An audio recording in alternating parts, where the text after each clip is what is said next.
Sir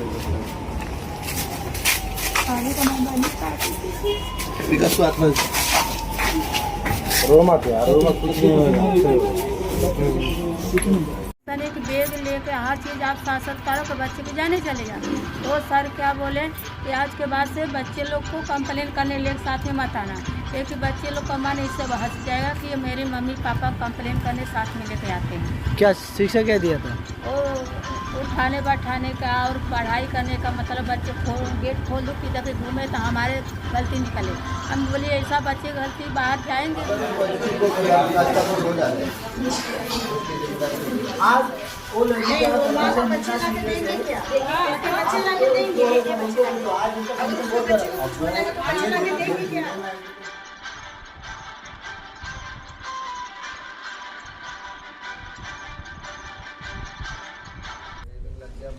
नमस्कार, मैं रवि पंडित और इस वक्त मैं खड़ा हूँ वसई के सातीवली में और यहाँ पे स्कूल दिखाई। ये स्कूल है श्री हनुमंत विद्या मंदिर। इस स्कूल में एक बच्ची थी और उसकी उम्र लगभग 12 वर्ष था। काजल गौड़ उसका नाम है। उसको शिक्षक ने ऐसा पनिशमेंट दिया जिसके बाद उसकी मौत हो गई। दरअसल ये जो आप स्कूल देख रहे हैं, ऐसे हज़ारों की तादाद में वसई विरार में स्कूल है जो कि अवैध तरीके से चलाया जा रहा है। और जो स्थानिक बच्चे हैं, खास करके जो रूरल एरिया है, गांव के दिशाई इलाका है, गरीब बस्ती है, वहाँ के बच्चे यहाँ पढ़ने आते हैं। और यहाँ पे मान्यता कम होने के बाद भी 10वीं तक को पढ़ाया जाता है। ये स्कूल की बात कर रहा हूँ। यहाँ पे मान्यता जो है 8वीं तक है, 10वीं तक के बच्चों को पढ़ाते हैं और बाहर प्राइवेट तरीके से एग्जाम दिलवाते हैं। उस दिन की बात करते हैं। काजल गौड़ देरी से आई थी स्कूल में, जिसके बाद एक महिला शिक्षक थी, उनको पनिशमेंट दिया बैग के साथ में। एक 12 वर्ष की लड़की बैग के साथ में उनको बोला कि 100 उठक बैठक लगाओ। टीचर का डर था और पनिशमेंट भी उसको पूरा करना था। उसने उठक बैठक लगाया, लेकिन 100 उठक बैठक लगाने के बाद उसकी हालत गंभीर हो गई। कैसे भी उसने स्कूल में जो वक्त था स्कूल का पूरा किया और घर पे गई और बीमार हो गई। बीमार इतना ज़्यादा हो गई कि उसको इस वसई के फादरवाड़ी में भर्ती कराया गया, जिसके बाद हालत में सुधार नहीं आई। फिर विजय लक्ष्मी हॉस्पिटल में उसको एडमिट किया गया। जब हालत वहाँ भी सही नहीं हुई तो जे हॉस्पिटल मुंबई लेके जाया गया, क्योंकि वसई विरार में बड़े हॉस्पिटल नहीं हैं, यहाँ पे अच्छे उपचार नहीं हो पाते हैं। तो जे ले गए। जे ले जाने के बाद 8 दिन तक संघर्ष करने के बाद काजल गौड़ की मौत हो जाती है।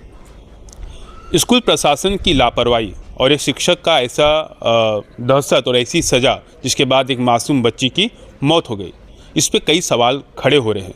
पूरे पालघर ज़िले में जहाँ पे घूम घूम के बड़े नेता जनता दरबार ले रहे हैं और उसी पालघर में इस तरह से अवैध स्कूल चलाए जा रहे हैं, वहाँ पे जो बच्चे हैं, जो देश के भविष्य हैं, उनके साथ में ऐसी घटनाएँ सामने आ रही हैं।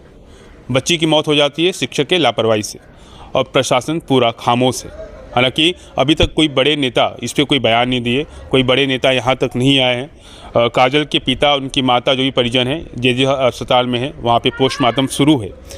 लोग यहाँ बाहर जमा हैं। हालांकि वाली पुलिस की जो टीम है, पुलिस यहाँ पे तैनात है और जो कार्रवाई हो रही है वो कार्रवाई चालू, FIR करने का प्रोसेस चल रहा है।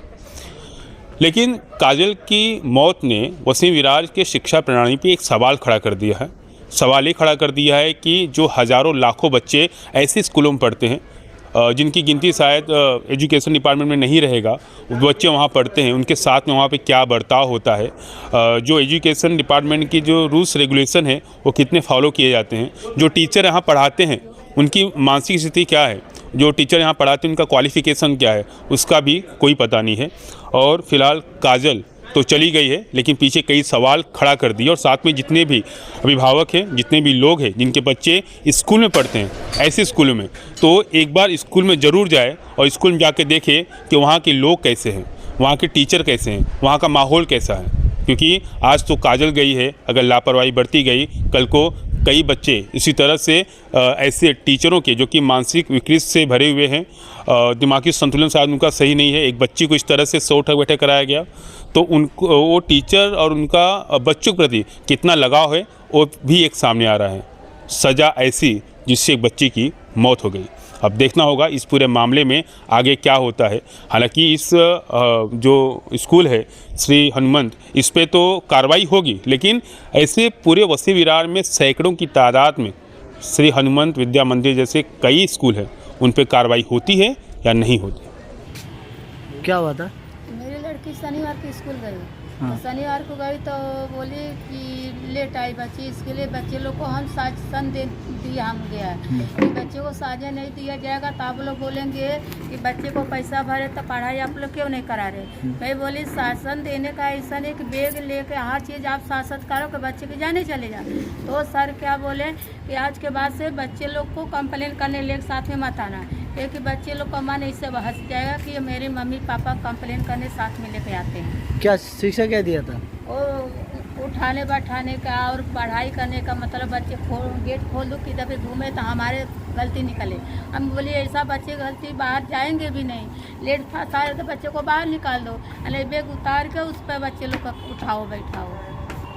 तो बोलते अभी हमारा गलती नहीं है, लेकिन उतने से हमारा गलती तुम लोग दे रहे हो। तो गलती किसका है फिर? तो वही बोली आप तो उठा बैठे करा दियो। तो अभी हमारे बच्चे को तबीयत खराब है तो आपको बच्चे को आपको दिखाएगा, हम अपना थोड़ी तकलीफ ही दिखाएंगे। क्या हुआ आपके लड़के को अभी? मेरी लड़की कमर से नहीं उठ पा रही थी, बोलती मम्मी उठा बैठी करा, तब से कमर और गर्दन मेरा पकड़ लिया। और अभी क्या आपके लड़के को अभी भी तकलीफ है मेरी लड़की गला या कमर से। यहाँ इस स्कूल में जो कुछ मामला सामने आया है, एक बच्ची को यहाँ ऐसा आरोप लगाया जा रहा है कि उस बच्ची को उठक बैठक करवाई गई, जिसकी वजह से उसकी तबीयत खराब हुई और कल उसकी दुर्दैवी मौत हुई है। इस मामले पर आपकी क्या रिपोर्ट है अब तक, और क्या इसमें? वालिव केंद्र में श्री हनुमंत विद्या मंदिर नामक स्कूल है। यहाँ दुर्दैवी में कल एक बच्ची को अस्पताल में एडमिट किया था। आज उसका दुर्दैवी अंत हो चुका है, लेकिन अभी मामला क्या है इसकी जांच की जाएगी और जांच करने के बाद रिपोर्ट वरिष्ठ कार्यालय के लिए अगली कार्यवाही के लिए भेजा जाएगा। सर, ये तो बच्ची वाला मामला हुआ। कल मैंने यहाँ रिपोर्टिंग की थी, तब मैंने यहाँ देखा था कि यहाँ के जो संचालक उनसे सवाल किया था कि आपके इधर की मान्यता कितनी, तो उन्होंने बताया 8वीं। क्या सही है कि उनको 8वीं तक की मान्यता है? अभी केंद्र प्रमुख लीव पर है, उनसे बातचीत की मैंने, उन्होंने बताया कि 8वीं तक स्कूल को मान्यता है। आपने अपना रिकॉर्ड भी चेक किया होगा सर? हाँ। तो 8वीं तक की मान्यता है, लेकिन इन्होंने यहाँ बच्चों को 10वीं तक के बच्चों को एडमिशन दिया हुआ है, और जो बच्ची मरी है उसका खुद का भाई 10th क्लास में। तो क्या सर ऐसा पॉसिबल है जिस स्कूल को 8वीं तक की मान्यता वो बोर्ड के बच्चों को 10वीं के स्कूल बच्चों को पढ़ा सकता है? क्या ये एक बड़ी खामी नहीं है? नहीं, बिल्कुल नहीं पढ़ा सकते। गवर्नमेंट की मान्यता लेना पड़ता है। अगर 9वीं 10वीं की स्कूल ये चलाते हैं तो ये इलीगल है। इनके ऊपर FRI नोटिस देंगे, FRI दर्ज करेंगे। सर, ये कंस्ट्रक्शन जो है वो भी इलीगली बिल्डिंग दिख रही है साफ तौर पर, इसकी कोई OCCC नहीं होगी ऐसा प्राइमरी पर? नहीं, ये सब बात हम जांच करेंगे और उसके बाद में ही रिपोर्ट बनाएंगे। सर, इसमें होने वाले बच्चों का जो नुकसान है, जैसा कि मैंने अभी एक खुलासा किया, 10वीं के बच्चे यहाँ पढ़ रहे हैं, कल को अगर ऐसा होता है, ये जानकारी सामने आती है कितने बच्चे 10वीं में हैं और उनको यहाँ से हटाना पड़ता है, तो ऐसे में उनको कौन एडमिशन देगा? उनके भविष्य का क्या होगा? एक सवाल ये। दूसरा सवाल ये कि मैंने कल यहाँ जब इंक्वायरी की तो इनका ऐसा कहना था कि दूसरा एक स्कूल है उनसे एफिलिएटेड होकर वो बोर्ड का फॉर्म भरवाते हैं, तो क्या वो स्कूल भी ये सही कर रहा है? इसकी जांच होगी? नहीं कर रहा सही, ये इलीगल है। तो उस स्कूल को भी सर कार्रवाई उसके ऊपर भी की जाएगी? जो बच्चे यहाँ पढ़ के दूसरे स्कूल थे वो एडमिशन बोर्ड के थ्रू कर रहे हैं, उनका भी उन पर कार्रवाई की जाएगी? पहले जांच करेंगे क्या बात है और उसके बाद ही रिपोर्ट बनाएंगे।